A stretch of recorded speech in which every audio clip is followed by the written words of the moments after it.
하나님의 자녀된 백성들이 어떻게 살아가야 할지를 잘 한번 살펴라 라는 말씀이 핵심 주제입니다. 빛의 자녀답게 지혜 있는 자의 삶을 살아야 하는데, 여러분들이 살펴야 할 것은 지혜 있는 삶을 어떻게 살아야 할까요?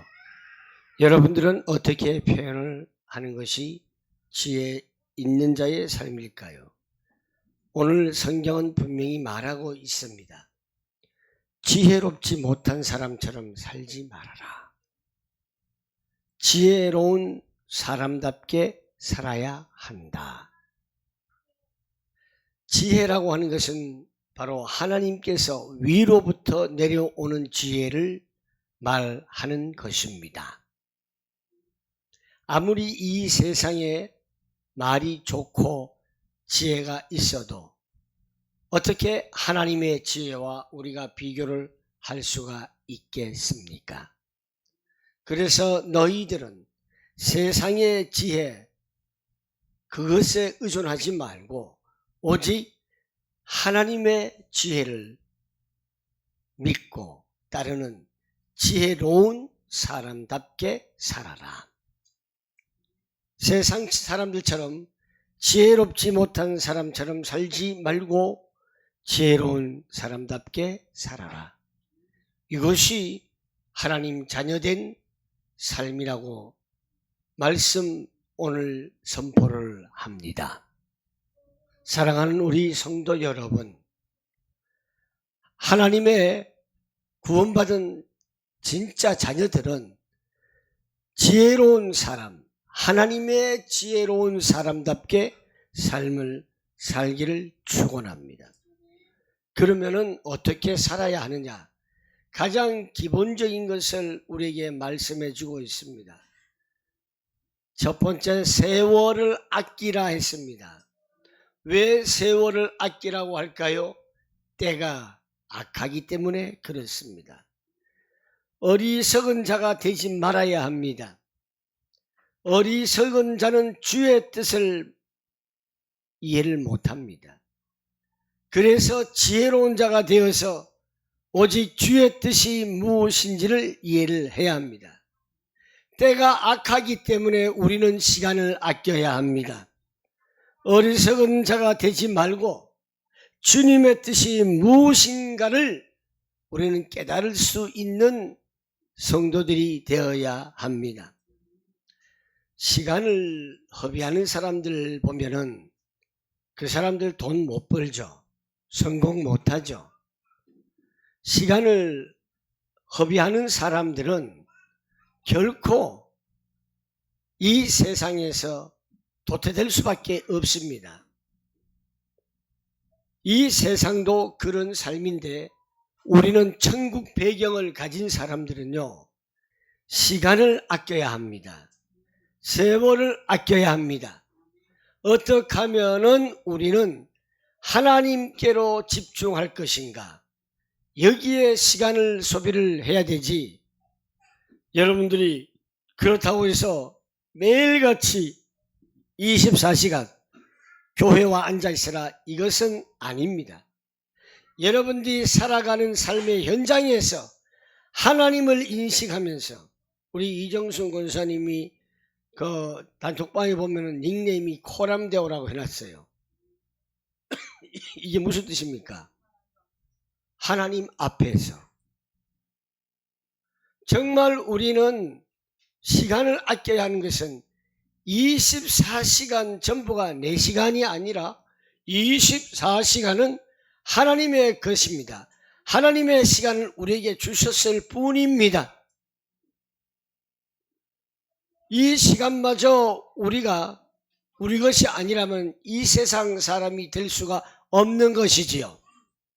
하나님께서 우리에게 24시간이라는 그 시간을 우리에게 허락을 해 주셨고, 내가 이 땅에서 생명 다하는 동안까지 하나님께서 시간을 허락해 주셨습니다. 지난 한 주간도 그렇습니다. 연세가 드신 분들이 생명 다해서 부름을 받은 분들도 있고, 안타깝게도 결혼하자마자 부름을 받은 젊은 청년들도 있습니다. 우리는 죽음 앞에서는 그 누구도 장담할 수가 없습니다. 우리는 그래서 시한부 인생, 언제 죽을지 모르는, 어차피 우리 인생은 한 번 죽을 수밖에 없고 죽어야만 하는 인생들입니다. 그래서 우리는 하나님 앞에서 얼마만큼 세월을 아끼고 살아가느냐. 세월을 아끼면서 어리석은 자가 되지 말고 주의 뜻이 무엇인가를 이해를 하는 우리의 성도가 되길 원합니다. 주님의 뜻이 무엇인지를 우린 깨달아야 합니다. 그게 무엇입니까? 자신의 뜻을, 자기 중심의 뜻을 포기하라라고 하는 것입니다.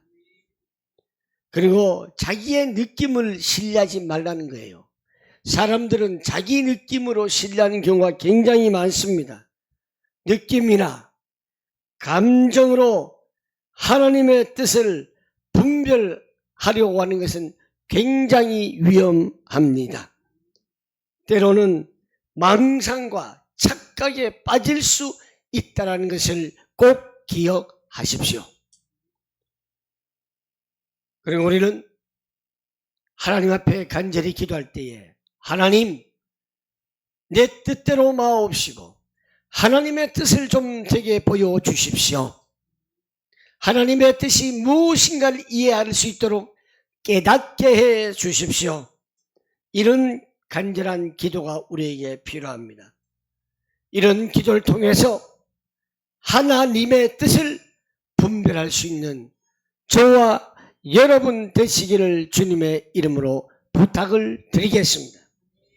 또한 우리가 결정했을 때 얼마나 마음이 평온한지 점검해야 합니다. 결정을 해놓고 찝찝하고 뭔가 불안하고 뭔가 근심되는 것은, 이것은 아니라는 것입니다. 우리 예수 믿는 사람들이 참 착각을 많이 한 경우가 있어요. 산에 올라갑니다. 왜 올라갑니까? 기도하러 올라갑니다. 산에 올라가서 혼자 주여 삼창을 하면서 계속 2시간이고 3시간이고 울랄랄랄라 달랄라 막 방언을 하고 이거 하고 내려오면 다 되는 것 같아요. 속이 시원하다. 뭐가 될 것 같아. 근데 시간 하루 이틀 지나도 된 게 하나도 없어요. 그거는요, 자기가 요구하는 이방신들한테 주문을 외우듯이 뭘 요구를 한 것이었지 기도가 아니었다는 사실입니다. 기도라고 하는 것은 내 자신이 하나님 앞에 뭐 하는 거요? 항복하는 거예요. 내 자신을 완전히 죽이는 거예요. 내 중심을 사라지게 하는 겁니다. 오직 하나님의 뜻만 살아계시고 내 안에 예수 그리스도만 나의 주인이시며, 이 고백하는 것이 기도지, 뭘 달라고 하는 것은 기도의 본질 우선적이 아니라는 것입니다. 사랑하는 성도 여러분, 우리는 기도할 수 있는 것은 하나님의 뜻을 제게 일러 주십시오. 하나님의 뜻을 깨닫기 원합니다. 이게 우선입니다. 그래서 주의 뜻이 무엇인가를 분별하고 세월을 아끼는 저와 여러분 되시기를 부탁을 드리겠습니다. 두 번째로 오늘 여기에서 18절 말씀에 뭐라 그랬습니까? 술에 취하지 마십시오 그랬어요. 자, 술을 마시는 거하고 술에 쩌들어 있고 취하는 것은 다릅니다. 우리나라 장로 정통교단은 술을 못 마시게 하지요. 왜 그랬는가요? 선교사들이 우리나라에 들어와 보니까 조선 사람들은 술을 마시는 게 아니고 술에 쩌들어 있다는 것이에요. 말술을 마시고 항상 술에 취해 있다는 것입니다. 우리 성도들은요, 분명한 뜻을 알아야 합니다. 술을 마시는 게 범죄는 아닙니다. 그렇지만 취해 있으면 안 된다는 거예요. 우리가 식사를 하면서 우리 건강을 위해서 한잔 하시는 거는 제가 용납을 한다 그랬죠. 그리고 주무실 때 혈액순환 때문에 와인 한잔 하는 거, 이 정도까지는 저는 봐줘요. 그런데 사람들이요, 이상해요. 술에 취하려고 그래요. 자꾸만 술에 의지하려고 합니다. 그러다 보면 어떻게 됩니까? 뭐가 따른다고요? 방탕이에요. 방탕이. 술에 취해버리면은, 술에 취하고 의지해버리면은 사람이 방탕할 수밖에 없습니다. 따라옵니다. 그래서 우리는 술에 취하지 말고 성령의 충만함을 받아라, 그렇게 말씀하고 있습니다. 이 말씀은 우리가 성령의 충만함을 받아 살아가며 술에 의존하지 않아야 한다는 것을 강조하고 있습니다. 우리 교회 건축 현장에도 보면요, 오후에 간식은 꼭 막걸리를 한 잔씩 하시더라고요.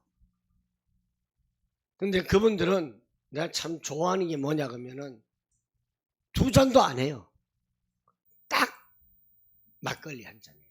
오후에 식사를 하고 나서. 왜? 좀 힘을 좀 얻기 위해서. 그리고 퇴근할 때 보니까요, 말짱해요. 그렇습니다. 이분들은 술에 취해 있는 것이 아니라 약이 되는 한 잔이었습니다. 그 정도는 우리는 괜찮다 이거예요. 너무 술에 취해 있으면 뭐가 따라온다고요? 방탕이 따라와요.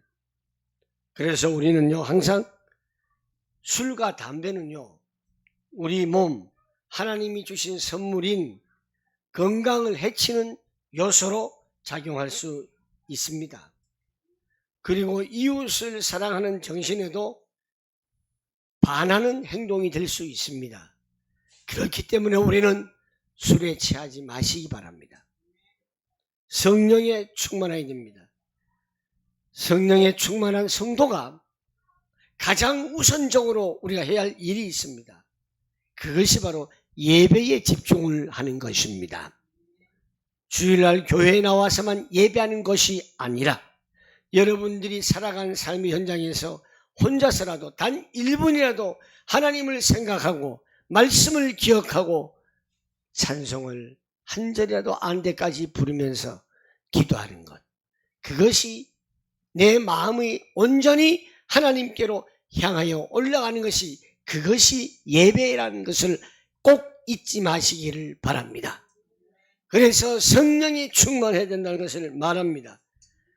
예배를 통해서 하나님 아버지께 감사하며 영광을 돌리는 우리 성도가 되어야 합니다.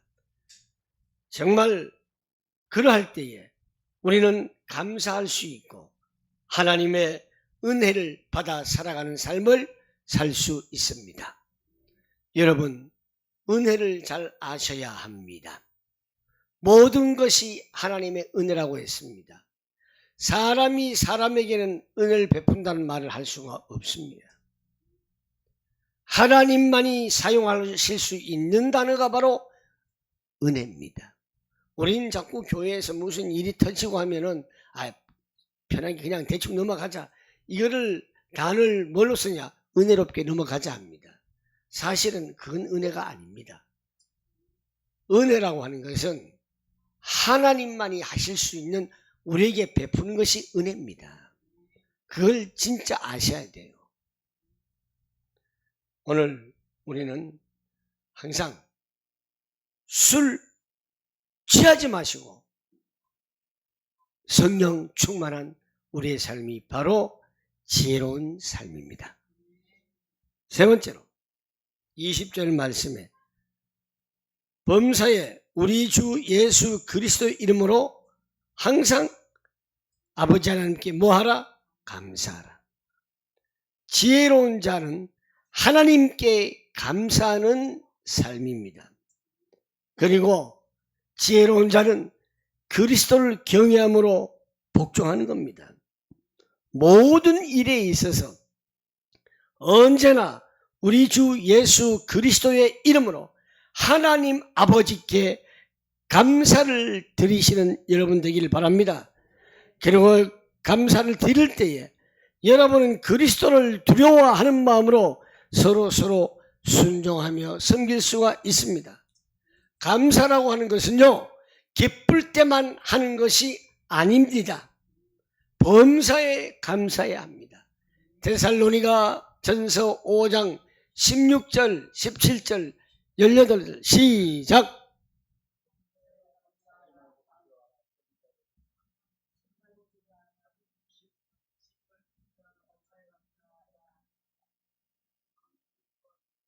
항상 기뻐하라. 쉬지 말고 기도하라. 범사에 감사하라.